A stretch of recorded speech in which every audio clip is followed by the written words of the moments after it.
Now, it's not every day that you get a chance to drive a sports car, but today is exactly that day.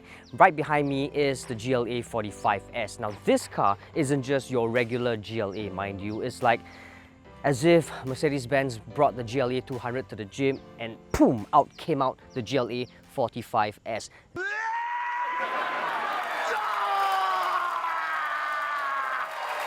This is a true blue AMG. Up front, you get the Pan Americana grille, the grille that sounds like a coffee, really. But all in all, you still get very slick headlights. You still get the beefed up looks. In my eyes, at least, this car is easily one of the nicest looking cars in its class. I don't really know about you guys, but it's very aggressive to me, in my eyes. In fact, it looks a bit like a hamburger. Tasty, delicious, almost juicy. Shot with 20-inch wheels right here, AMG wheels, something that's very nice and akin to what AMG cars always have. Just like this one right here, the badging that reminds you this isn't just any other car that you're piloting, it is a Mercedes AMG. Now, all in all, especially when you view the GLA45S by the side, for a pint-sized driver like me at least, it feels like this is the perfect size. You know, it's not too tall, not too wide, it's not too big. It makes parallel parking an easy affair. Plus, I mean, it almost drives like a hot hatch, more like a crossover anyway, so it's always a good thing. Now, right at the back right here, everything has been cleaned up. It looks more slick, more modern. Of course, you get this lovely badge right here, the GLA45S, just to tell people just how special this car is. But I think what's really special about this car is the quad tailpipes right here. This thing completes the car's sporty looks.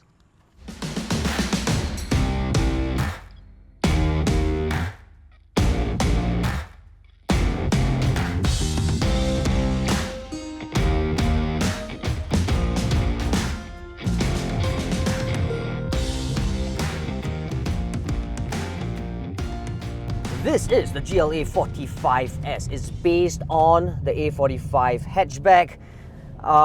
Yes, it may be a crossover, but man, this car behaves so much like a hot hatch.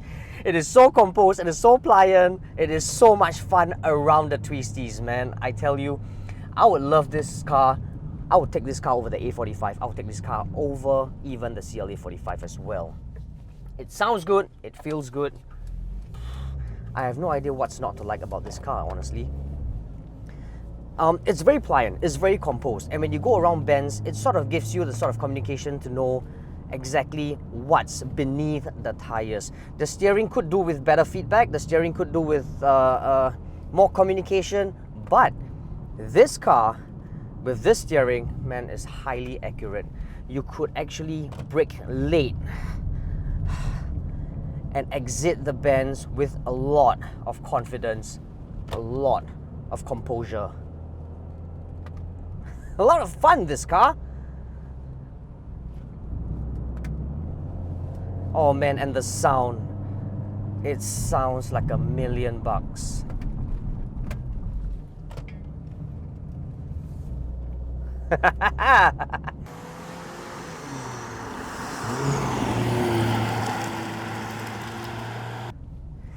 It's very well controlled, the GLA45S.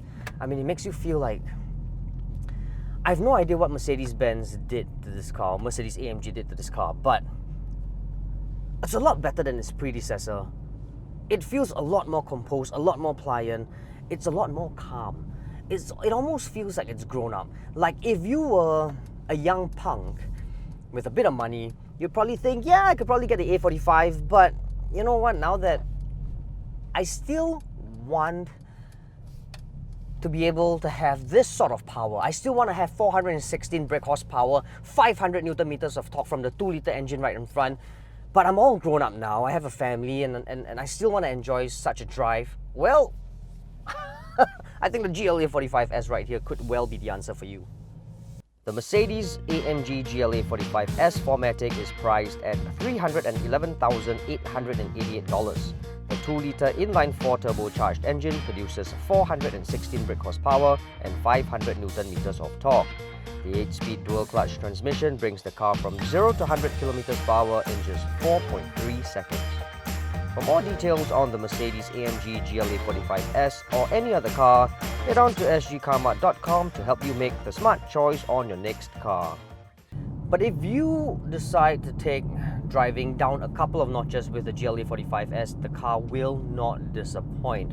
This car will still be able to haul your family, your kids, your passengers, your parents, all in comfort and luxury. Now, simply because, yes, even though this car is being set up for sportier disposition, has tauter suspension, stiffer ride, it's not to the point of being uncomfortable. You still get you still have a very nice, pliant ride. It does soak up bumps and ruts, but not the best. I mean, you can't compare this to a regular GLE, you know what I mean? This car is still going to soak up all the broken tarmac and stuff with ease, but it's going to send some form of vibrations to the cabin. But it's not to the point, like I said, of being uncomfortable. Adding on to the fact that this car still maintains its luxury, its premiumness. This is, after all, a Mercedes-Benz. So I'm facing this huge steering wheel, which is sort of different from the regular GLA as well. It comes with extra functions like this rotary knob right here. It adjusts the different driving modes, whatever you want. So it's more convenient. It also comes with Alcantara by the side, so it gives you better grip when you are doing crazy driving. It is actually larger, so it's not a bad thing because it's not by any means imposing. In fact, it just feels very good to hold, very good to grip. Beyond that is the instrument panel, fully digital, and it's two 10.25-inch screens merged together. Now, when you see this, you immediately feel just how tech-savvy and how premium the GLA45S really is.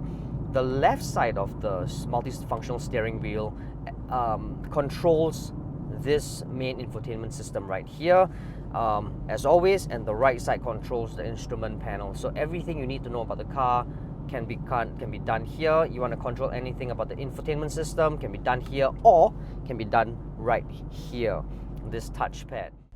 So the center console right here has been completely cleared up, but I suspect you do need a bit of time to get used to because there's several buttons right here.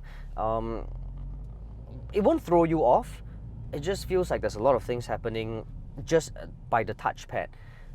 Is it any distracting? No, it isn't. I suspect what you really need to get used to, however, is the fact that the gear lever is no longer situated here. The gear lever is now located here on the right side of the signal or the stock.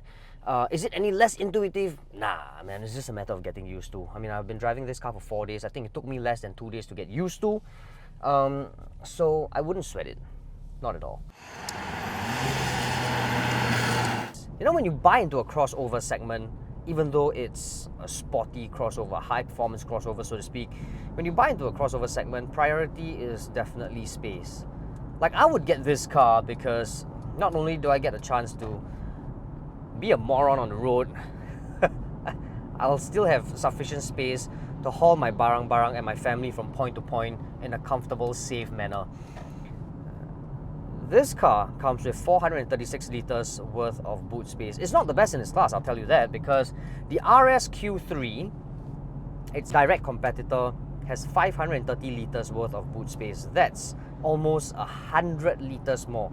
Now, 100 liters is equivalent to 100 1-liter bottles of mineral water. That's a lot. So, boot space, it sort of loses out, but 436, if you were to ask me, it'll still suffice for your weekly grocery and all that kinds of stuff. You can fit a couple of golf bags inside there, no worries, no issue. More relevantly is the back space. Yes, you still get ISOFIX points for 2 of the seats.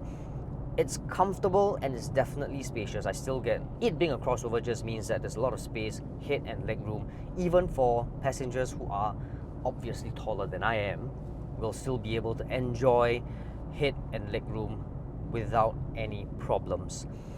But once you come to the front, what's really nice about this GLA45S is I'm seated in this AMG bucket seats.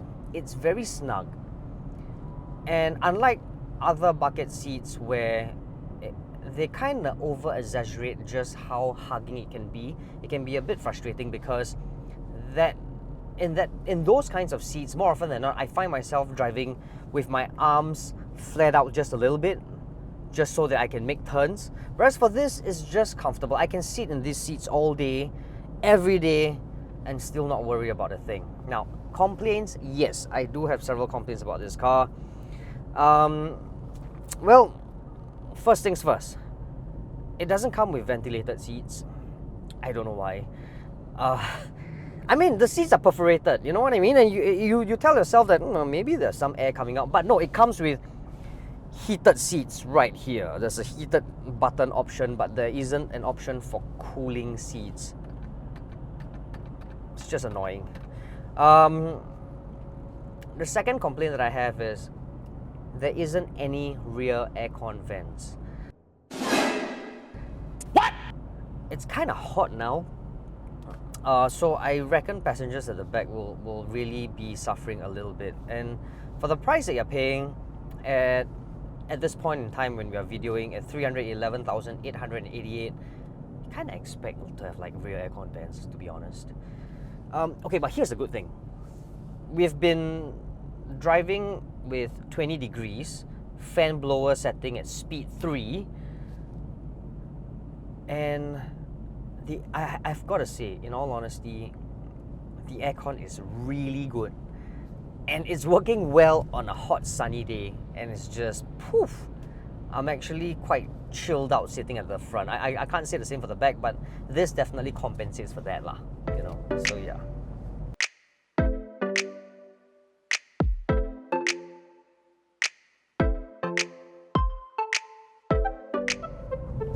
So, will buy, won't buy, or go try the Mercedes AMG GLA45 S? Man, I will buy this car. I will buy this car for many reasons, but I'll only focus on one reason. I'll buy this car over the A45 or the CLA45 or even the GLB35 simply because the GLA here makes you feel like it's a car that's very complete. Not only is it suited for people who are interested in driving, who are enthusiasts, you still get a lot of space to haul the family from place to place. And I'm not just talking about ferrying your family, you know, from point to point in a safe, comfortable, luxury manner. You get to ferry them in style. This is, after all, a Mercedes-Benz. It's very desirable.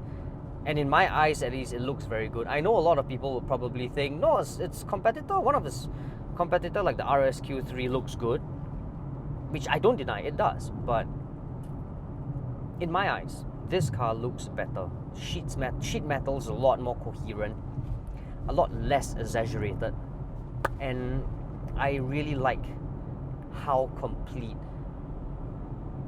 this experience is. Driving this car, owning it, it just feels very good. Unfortunately, it does cost $311,888, and I don't have the kind of spare cash lying around. I mean, when you're a parent, you just don't have that kind of spare cash lying around. But if I did, man, I will definitely buy this car. Definitely.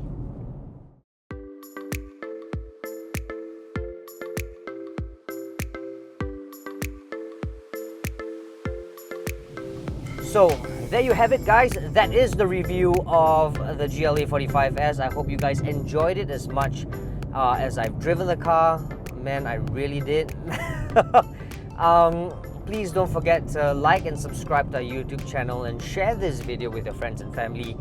Please also comment in the comment box below and tell us whether or not you will buy, won't buy, or go try the Mercedes AMG GLA45 S. In the meantime, stay safe, be well, ciao.